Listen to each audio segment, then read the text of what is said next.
Welcome back to ATRE. Today I'm joined by Sarah Hayford, CEO and founder of the Land Collective. So firstly, Sarah, welcome onto the channel. Thank you so much for having me. So you took a little bit of a different route into the industry. Am I correct in saying you studied international relations at university as an undergrad? Yes, that's right. And then you went into a real estate master's? Yes, that's correct. Perfect. Was that like a part-time master's or was it a full-on 1 year? No, it was 2 years, all virtual by UCEM, which is now University of the Built Environment. Nice. So you were doing that on the side of working? Yes, that's right. For a real estate firm? Yes. Lovely. Who was that company? So at the time it was Harper Dennis Hobbs, which is now Newmark, and then I moved on to Wasabi afterwards. Yes. Okay. So what was probably the best thing that you learned during that integrated masters where you've done the 2 years? I actually really loved that course because I was really interested in politics. I thought I was going to go into politics at the time, but I think for me, one of the best things was having the opportunity to study abroad for a year. So I moved to China for a year and studied at that Nottingham campus, which was a lot of fun. And I think for me, it's just the ability to research and really dig into your curiosity, I think was the best thing about it. So I think it's a good degree if you're very curious about the world. What caused the change into real estate? Did it just click for you one day that maybe you should go down that route? Not quite. So I had a bit of a weird experience in the sense that when I was in China, that was kind of when things started to click for me in terms of being more aware of the built environment and real estate. And where I studied in a city called Ningbo, which is not a city a lot of people know about, but it's a massive port city in southern China. It's about an hour and a half away from Shanghai. And where our campus was, there were so many residential towers being built. There was a lot of development activity. And I was just shocked with how quickly things were being done, because in the UK, a pothole will take months to fix. Or people, they were building, whole apartments in a matter of months, and it was insane to me. So I thought that's kind of what piqued my interest in learning more about the built environment and property as an industry. And then when I got back from China, I set my sights on work experience. And at the time, I was quite interested in the design side, residential. So my first bit of work experience was working with an interior designer in my holidays, and she's the one who kind of planted the seed and said maybe you should have a look at commercial as well and consider that. And then so working for Wasabi turned you to client side. Mm-hmm. Now we were speaking earlier just off camera about your client side experience. Why would you recommend client side over a potential consultancy firm? I think it helps you develop your skills a lot faster because usually with client-side work, there's often not as much of a structure in place. I know when I worked in Wasabi, I really enjoyed it because I am a very curious person. I like to dig down rabbit holes. I like to feel like I've got a lot of freedom in my work, even though I'm still learning. So there was a lot that I learned from my manager at the time, who was the head of property, and the property team at Wasabi at the time was very small. So it was myself, who was an assistant estate surveyor, head of property, I think 2 facilities managers, a store designer and a project manager, who all worked on things like new store openings or kind of dilapidations or store disposals. And the founder was still very involved in the business at the time and was very involved in property transactions as well. So there was a lot of kind of organized chaos, as it were. Yeah. And I like to think that I thrive in chaos. I like a little bit of chaos, otherwise I get a bit bored and I get kind of jittery. I'm like, what am I going to do next? What am I going to do now? So it was a brilliant environment for me to just learn. It really felt like a sandbox where I could just do lots of things. I got trusted very early to go out on site meetings and to go and talk to our consultancies and see what was happening with our lease events and things like that. So for me, it was a real kind of change in pace to what I had before. And then was it that you founded Land Collective after Wasabi? Or was that during? So I started the Land Collective pretty much when I got back from China Really? in 2017, because that's how much of an impact that trip had on me. So the Land Collective initially started off as more of like a commercial awareness blog for young people, because I was just outstanded by what I saw out there, and I was like, I need to write this down. I need to share this with people. So the Land Collective was more of a blog for commercial awareness for my peers and for young people to understand that, hey, did you know this environment, that like this sector was here? Like I didn't know, and now I know. So I wanted to share that and get other people involved and looking at this sector and actually thinking about the way that it impacts us day to day. Yeah, it was quite interesting on how you grew it as well. So again, we were speaking before on how you started growing the Land Collective by getting other people involved. Yeah. So what was the story with your law friend? Yeah, so initially when I started off the Land Collective as a website, I saw it as a student blog because I loved to write anyway, and blogging was something that I'd done previously as well. So at first it was just me writing different articles about different parts of the industry, but mostly around development and the Chinese market based on things that I'd learnt about in the past. And then I wanted to grow the platform to essentially make it a bit like a online magazine or media company. That's kind of how I saw it back in the day. Yeah. So we, for example, on the website, and some of you might remember this if you'd been subscribed to Langcliffe for a long time, the website had a real kind of magazine format. And then it was like you had the international section, and then you had residential, then you had commercial, you had investment, you had law, and I managed to kind of rope my friends in to essentially kind of write articles about all of these different areas, but they had to relate back to the built environment. So my friends, for example, who were studying law, they would write about things like housing policy and how it affects us as students. For people that wrote in the international section, they would write about different property markets. Usually if they were international students, they'd write about their own country's property market and how it's different to the UK. So it was all kind of connected back to this industry, but from a unique perspective based on what we were all studying, which was really fun. So that was part-time while you were working, or I suppose with Wasabi. Yeah. When was that time where you took the leap and you became full-time with the Land Collective? So I took my first leap just around the pandemic, one of the lockdowns. I can't remember which one. Yeah. So that was like my first leap, but I was still doing like freelancing and stuff like that to kind of supplement my income, as it were. I only really became full-time with the Land Collective, I'd say 2024, I think. Wow. Like completely full-time. But yeah, up until that point, I was usually freelancing in between, doing bits of consulting work and things like that, working with startups. And how has it changed? So back when you were doing a blog format side of things to now, how has your sort of vision with the Land Collective altered? Yeah, it's changed a lot since the beginning stages. But I think the main thing that changed everything was, I think, from 2017, which is when I started it, to 2020, it was very much blog-based and based on kind of writing newsletters to push out the content and things like that. But when the pandemic happened and I ended up kind of on furlough and then eventually leaving my role, we kicked off the industry's first virtual internship program, and it was done literally all manually. It was just me in my room and maybe like I think one or two other people that kind of helped out with certain things, and it was all done live. It was done through Zoom, because that was around the time where a lot of firms were just like, we can't adapt quick enough to put our internship online, for example, or our graduate scheme online. We can't do that right now because remote working back then was a real privilege. It was mostly for people who were quite senior maybe in their career, and maybe once or twice, maybe in a few months, they'd work from home. It wasn't like how it was now. So a lot of companies didn't quite have the infrastructure for that at the time.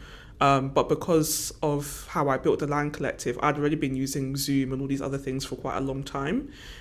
So we just basically made a whole load of live sessions over the summer for young people to learn about careers in commercial real estate and in construction. So that kind of formed our first virtual internship. And it wasn't just a bunch of information like some of the internships now, not trying to be mean, but it wasn't that people were just reading things on a screen or watching static videos. It was that you had to submit work through sort of like a Turnitin kind of platform on the website.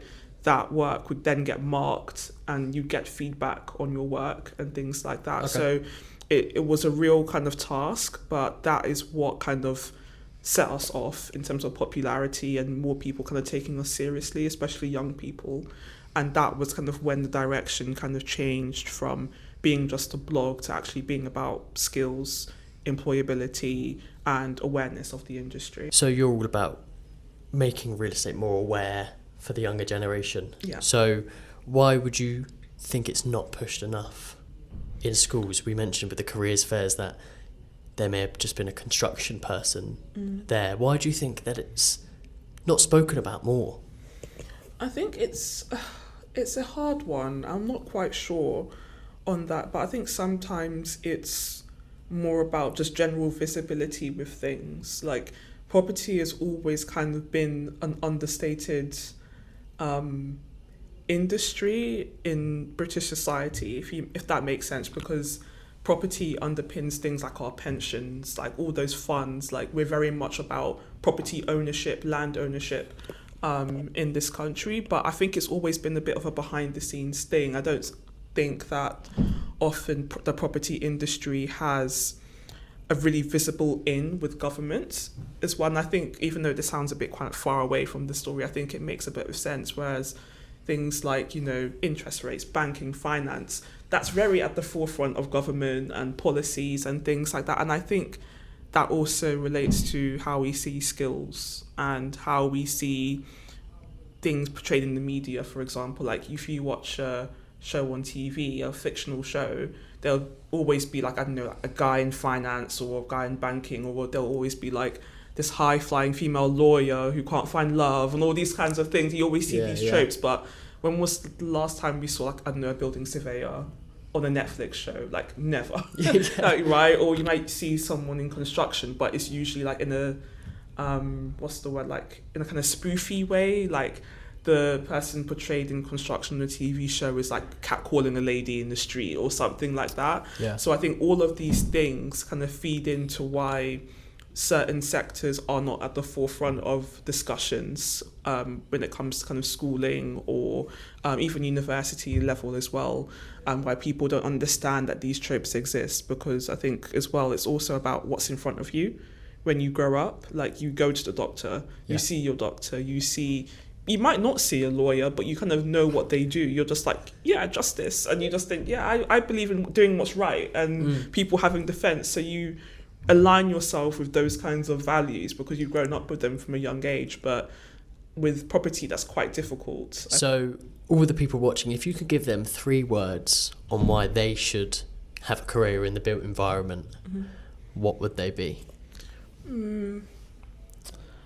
I'd say people, impact, and pride. Why those 3? People, because as much as we deal with real physical assets, it's very much a people-focused industry. You can't get anything done on your own or in a silo. You have to collaborate with others constantly. And I think that's kind of one of the best things about this industry. Like you are constantly, even if something doesn't seem relevant or connected at one moment in time, a couple of years down the line, you might think, actually, I remember this guy worked on this project over here, maybe I should give him a call. And I think that's a really nice kind of way for the sector to be integrated. Impact, because what we work on affects everyone, regardless of where it is or what we're doing.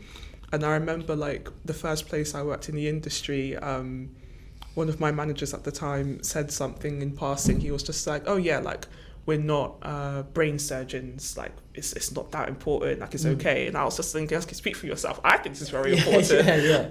I think this is very important work.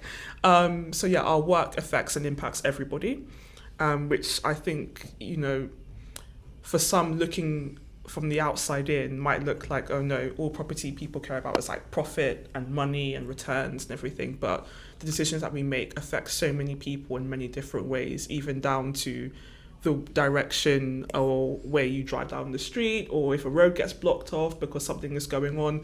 All these decisions affect your day-to-day life and how you live.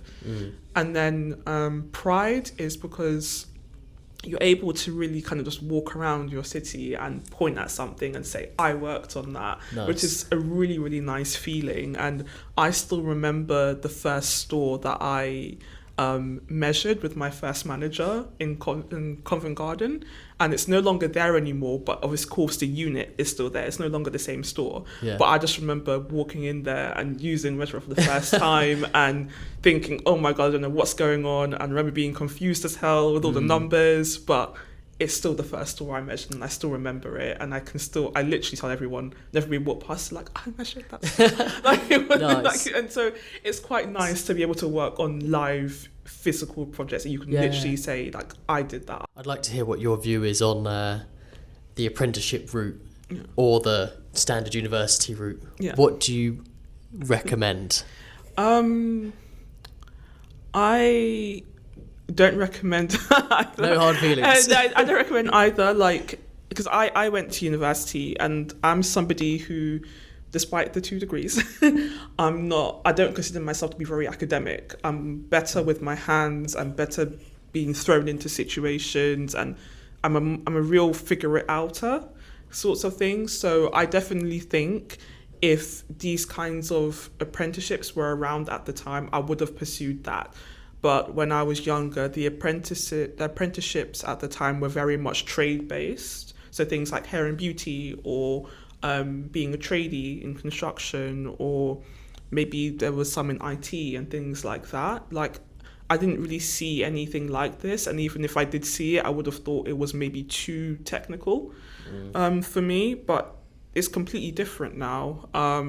So I think I would have done an apprenticeship had there been that level of quality back then, but I don't regret going to university. I think it taught me a lot about myself and how to approach life and situations. And I don't think it's an either or. And I keep saying to a lot of young people in our community, because a lot are increasingly interested in apprenticeships now, which is completely fair because they've upgraded in quality. They're a lot more accessible as well. There's a lot more information about them. They're better paid than they used to be and things like that. But the way I present it is that they're both plan A options. It's not kind of like, oh, if I don't get this, I'll go here. If I don't get this, I'll go here. They're both options that require you to really lock in, if you want to say that. And one isn't easier than the other. I think it's just down to who you are as a person and the work you're willing to put in. If you're going to university, that's not a 3-4 year holiday. You do need to put in the work in. I put in a lot of work to be able to get the outcomes that I got when I graduated. And I was constantly working on my own projects, the Land Collective being one of them. And it gave me a lot to talk about. So similar to how you're doing this podcast, throughout your university experience, that when you go to interviews or when people talk to you when you're looking for your first job outside of university, you'll have so many things to pull from. And I think for some, they treat university like it's a bit of a holiday, a free-for-all, and it's not that at all. I saw it as 3 or 4 years of kind of shaping your future, and I think the kind of perception of that needs to change if you want to get the most out of that experience. And the same goes for apprenticeships. It doesn't just end once you got in. You need to be in the driver's seat of your career, otherwise it's going to be extremely difficult for you. So didn't quite answer your question. No, that was great advice. But it's, different strokes for different folks. Great advice. So you've been doing Land Collective now for, is it almost 9 years? Yeah, just about 9 years, yeah. So what's been the biggest challenge of getting that up and running? Honestly, I think starting any kind of business, even though like we're a non-for-profit, it's still, within the business element, it's keeping going. It's keeping going. I think we've had a lot of kind of setbacks, whether that relates to kind of funding, We focused quite a lot on D&I, and there was a bit of a drawback of that in the last few years as well, and people not thinking it's very useful or important, for example. There's been events that I've run where like 2 people have shown up in the beginning and things like that. So there's so many different things that make it challenging to keep going. But I think one thing about this work and how we approach it is that it delivers the outcomes. So for every moment over the last 9 years where I've wanted to quit completely or close it, somebody has messaged me to say, I just got a graduate job, or I just got an apprenticeship scheme, or I just got this person as my mentor. I asked them because of this workshop that you did, or, you know, so those are the things that are nice and kind of help keep me going, but also kind of fuel the team to carry on doing the work as well, because it working in the third sector, as we call it, the non-profit space, can be very, very difficult at times. I bet. But yeah, I think the outcomes are what keep us going. Yeah. What's probably the most rewarding moment, if this something stood out to you, maybe a student going to one of your events and getting a really good outcome, what's been a spotlight moment where it's made you sit back and think, this is the reason I do what I do? Yeah, I think that's definitely where the programs come more into play, because our work is kind of all year round, right? So the programs are like set, there are the same months every year, and then we do events and we do communications the rest of the time. But the programs are great because it's us spending more time with a group of young people. So we're able to get to know them, to understand them, to learn about what they're insecure about or what their challenges are and all those things. In some cases, for example, the Black Girls in Property program, we speak to their parents beforehand, you know, we ask them about what they think about their career choices, that sort of thing. And it's only through doing something a long time where you can see real outcomes of something.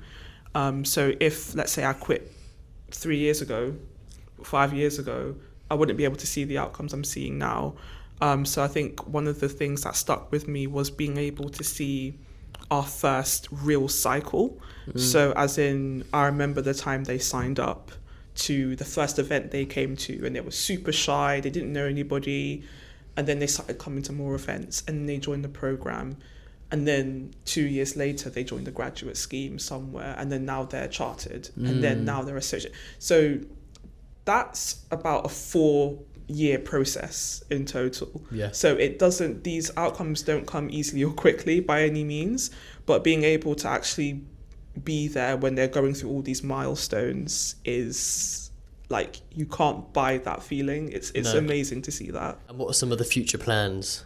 So the future plans, probably expanding into more of England, up north, doubling down on our events, and also doing more work with graduates and those who are in industry already, because I think that's kind of like another element that often gets missed out of the conversation, is that a lot of efforts are focused on talent attraction. So the bit from kind of school to them learning about the firm and then getting in, but then they join and they don't know what to do.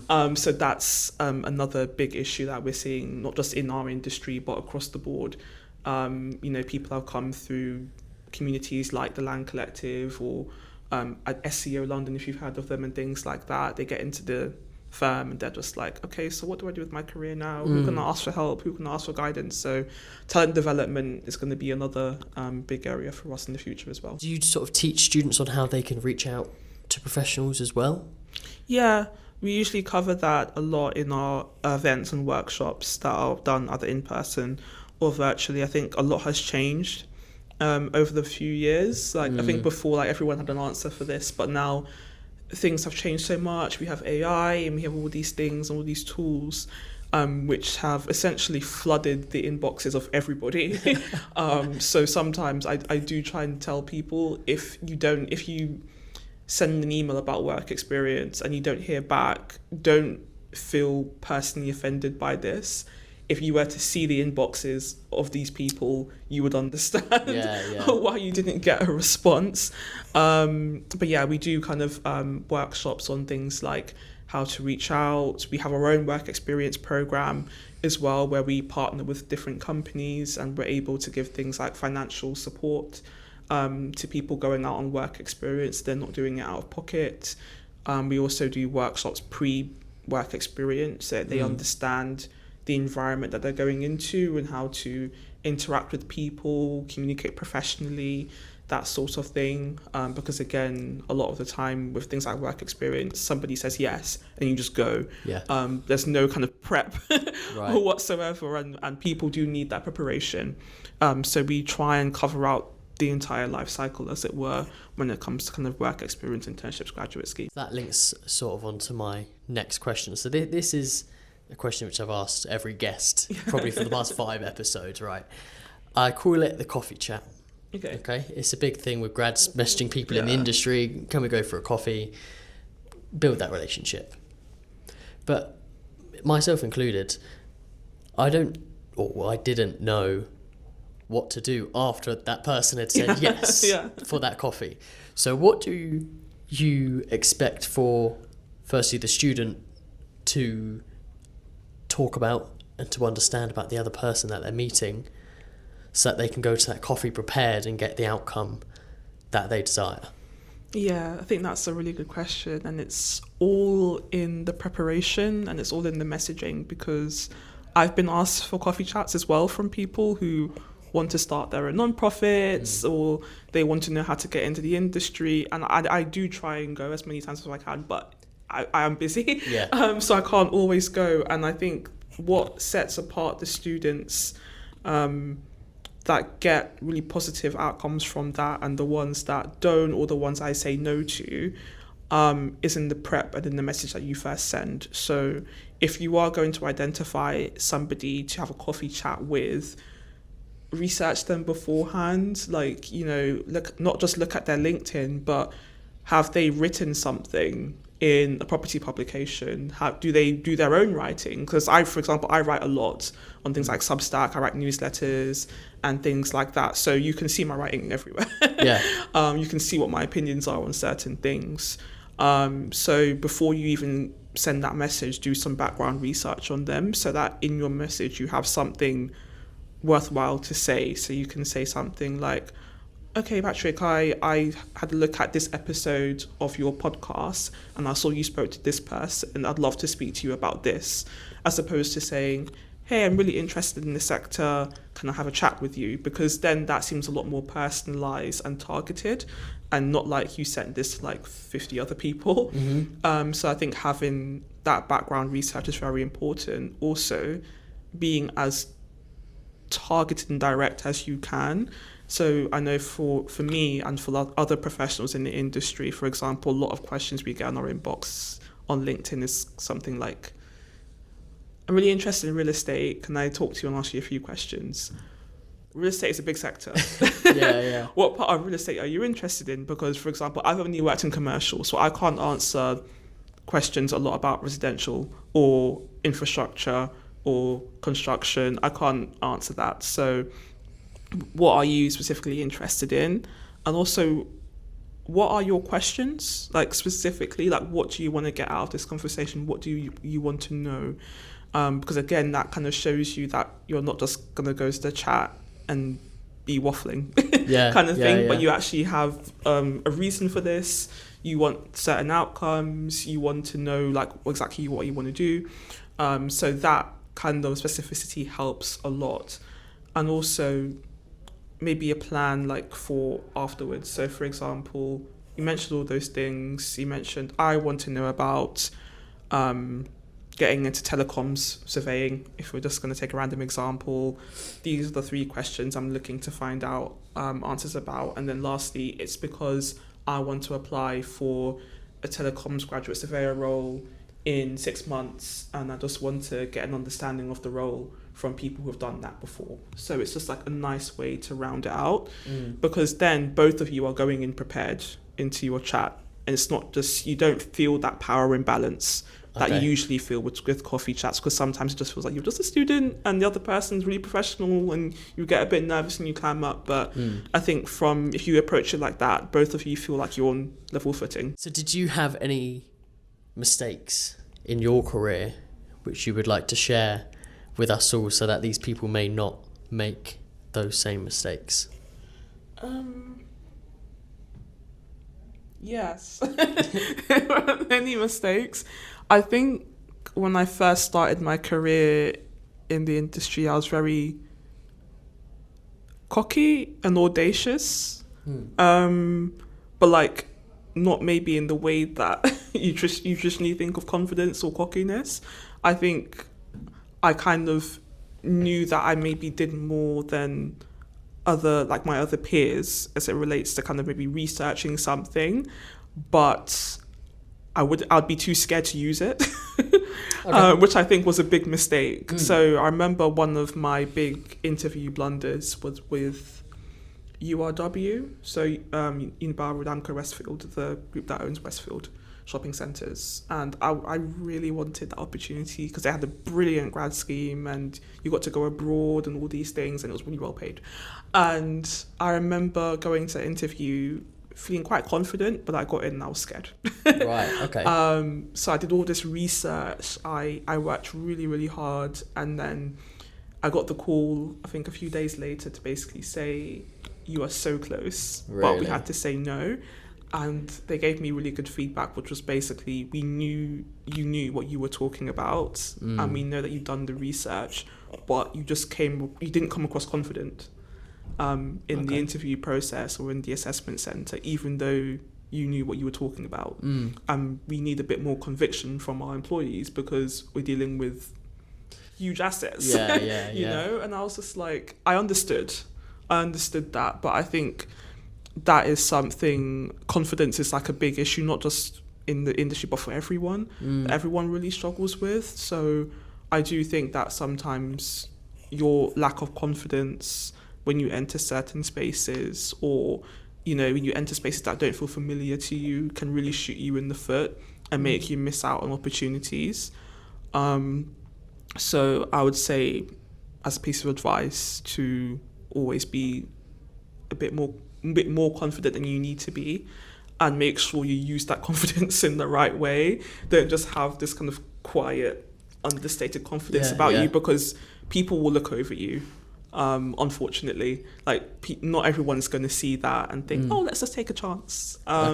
People will look over you and look at somebody else for it. So definitely, if confidence, you struggle with it, keep putting yourself in situations where you need it to continue. So if it's public speaking, lots of people hate public speaking. I hate public speaking, but I do it very often, and you get a little bit better each time you do it. So constantly putting myself in those situations to be uncomfortable, so that I can get better at these skills. You went into the interviews being quite commercially aware. How did you do that? Was it just reading up on loads of maybe news articles? Were there any specific sources that you would go to which people online can research and become? I definitely think now there are a lot more sources, and again with things like AI, always fact check though if you're using AI to research things. There are so many great industry news outlets out there, like BE News is particularly good because it's free. You just need to enter your email address and they do great things. It's led up by Liz Hampson, who used to be at Property Week. So that's always like a good plug. If you don't, of course you don't want to pay for news articles, but that's one good thing. And I think the interesting thing about commercial awareness, which I tell young people that I work with, is it's not just about reading articles or magazines. It's also about how you digest that information and then relate it to somebody else and apply it to things in your life. So if you're reading about, let's say, investments in data centers, okay, great, you've read that information, you've read that news article. How does it affect you? How does it affect people around you? How does it affect the industry? These are kind of questions you can be asking yourself, kind of test your commercial awareness. Another thing which is really handy, which is kind of what underpinned the Land Collective at the start, was also, can you talk about this with your friends? Like, if you were to bring this up in conversation and really kind of bring it back down to bare bones, can you tell your friends about this? That's also a really, really good test of if you truly understand something. Like, can you explain it to a layperson and have them input as well? Okay. So that's kind of how I used to practice my commercial awareness insights and what was going on in the industry. At the time, I was going after opportunities in real estate, even though I'd studied social science.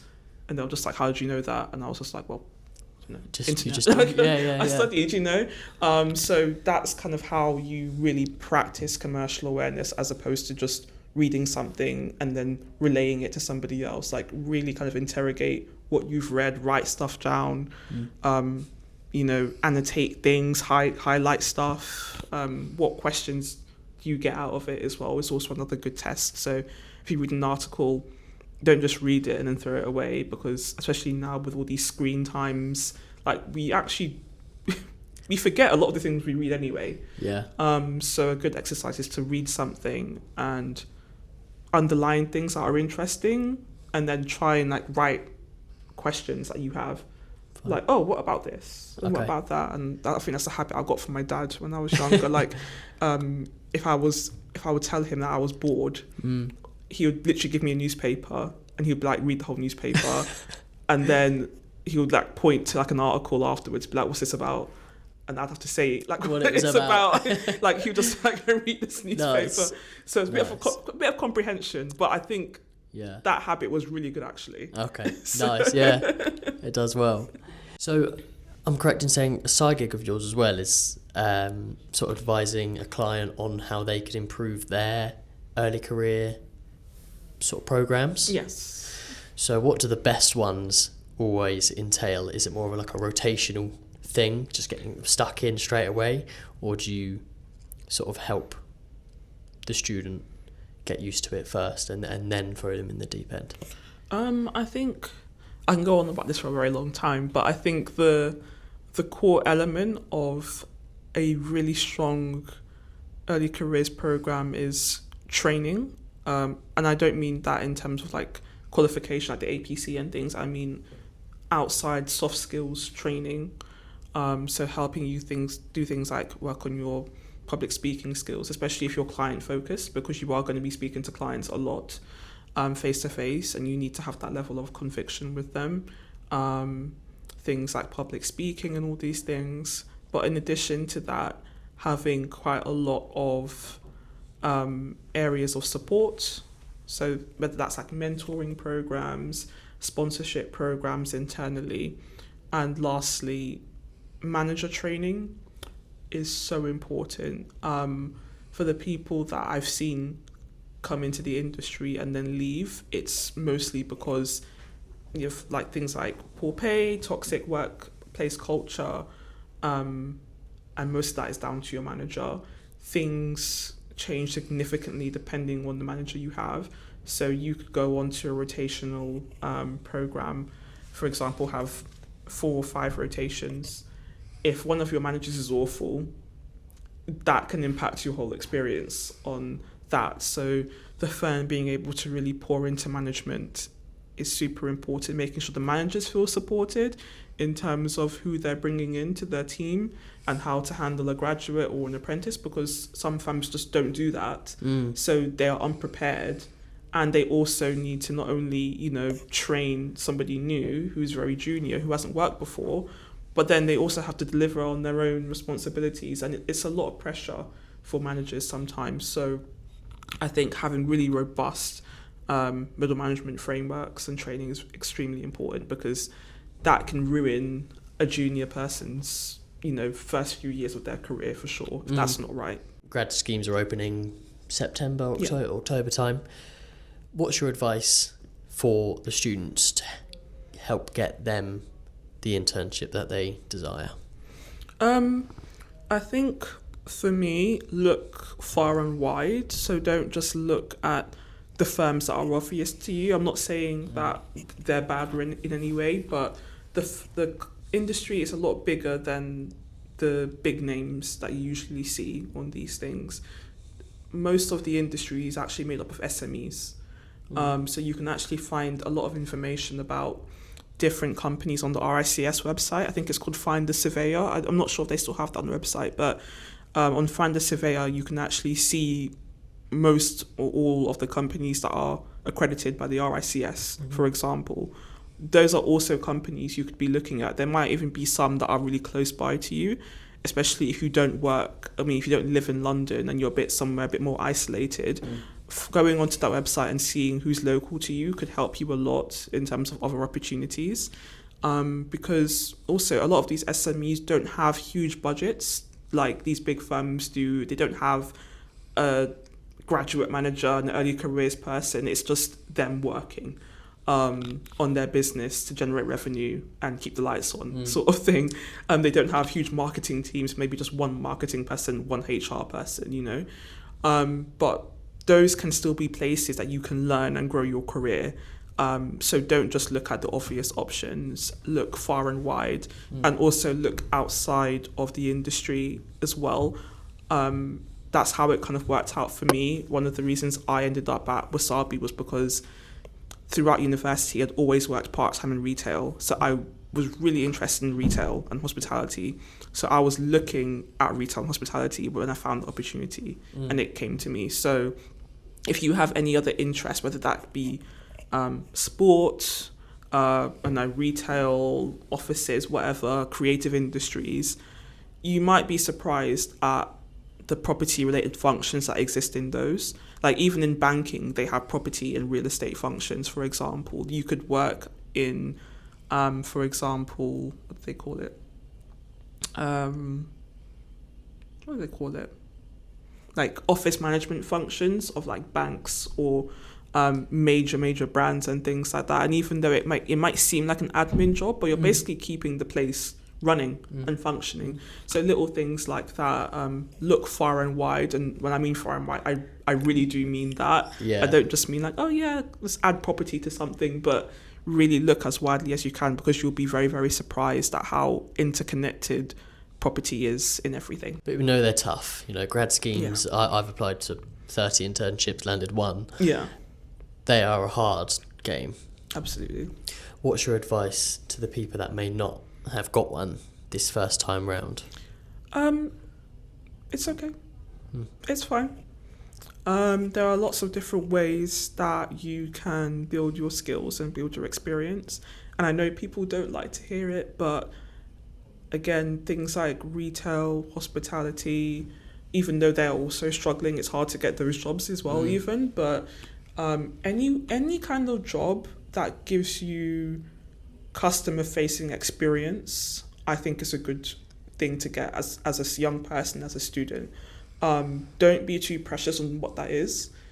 Focus on the skills that you would be able to extract out of it. Have a really kind of extractive mentality towards things, because then you're there for the experience and nothing else. You might hate it. I didn't like a lot of the jobs I did before, during uni and school and stuff, but I had that extractive mindset. So I literally, whenever I did something new that I hadn't done the day before or in that job, I would literally run home and write it on my CV. Like that's a new line on my CV that I've got now.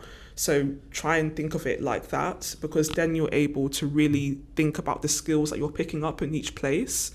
Because I think a lot of the things, or a lot of the issues at the moment with things like sifting through CVs, because I've done a lot of recruitment as well, is that people don't know how to speak about their skills and things that they've done and why that matters.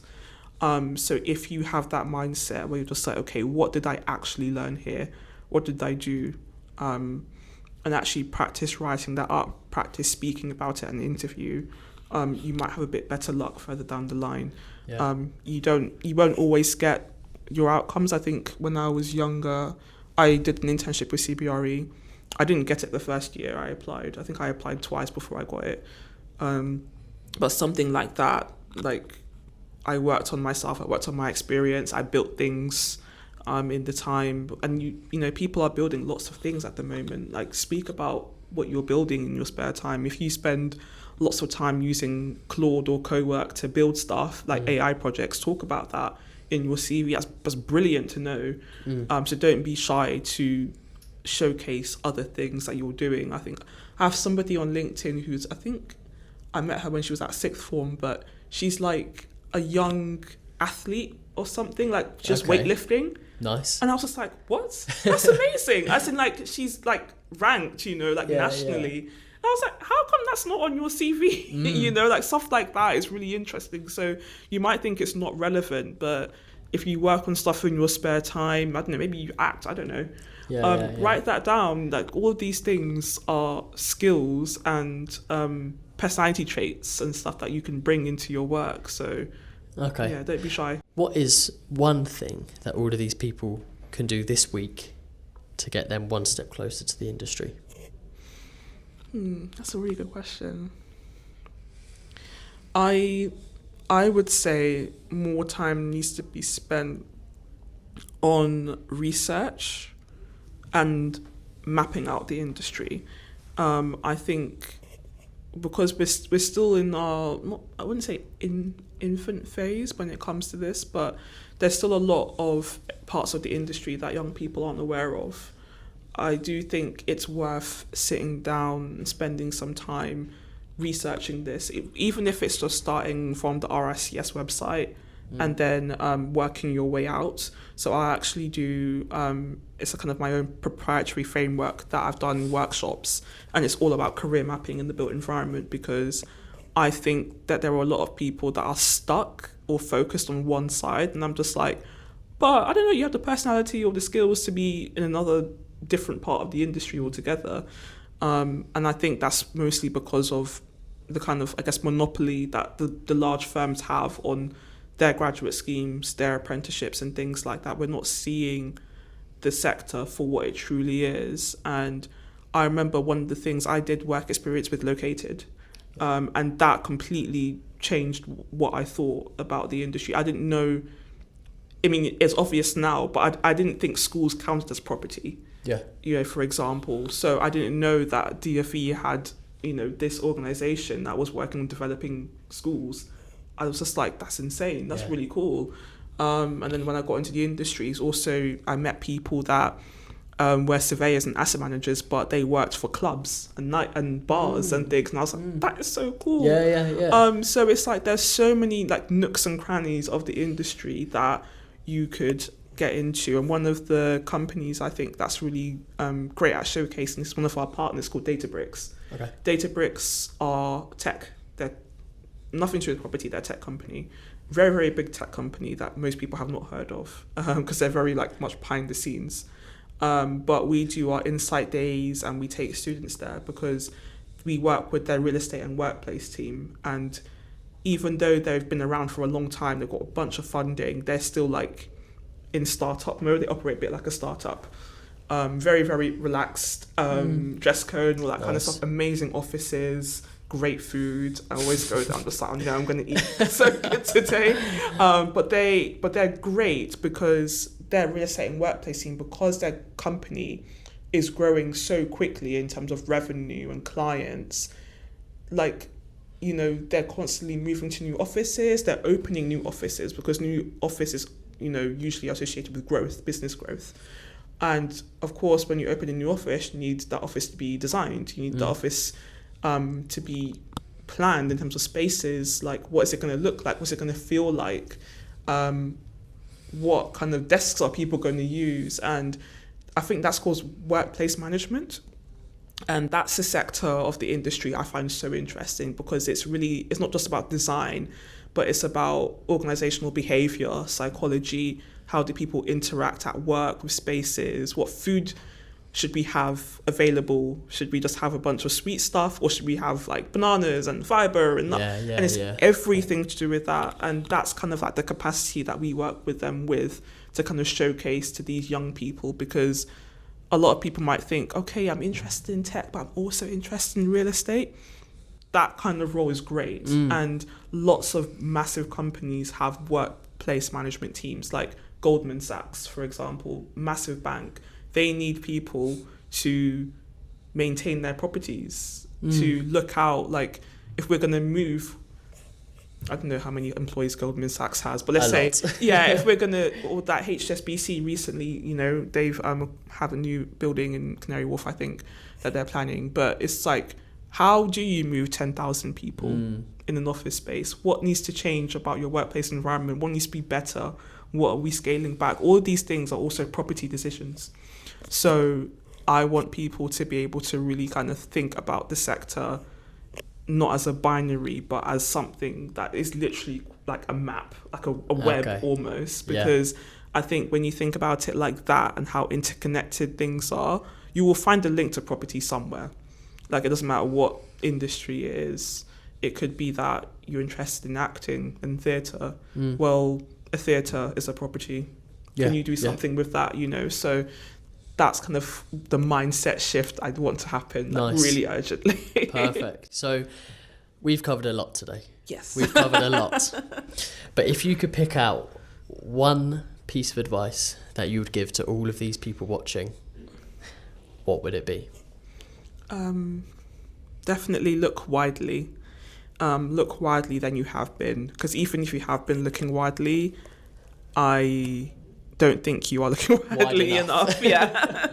Okay. Yeah. Perfect. All right, everyone. That was Sarah Hayford. Thank you very much.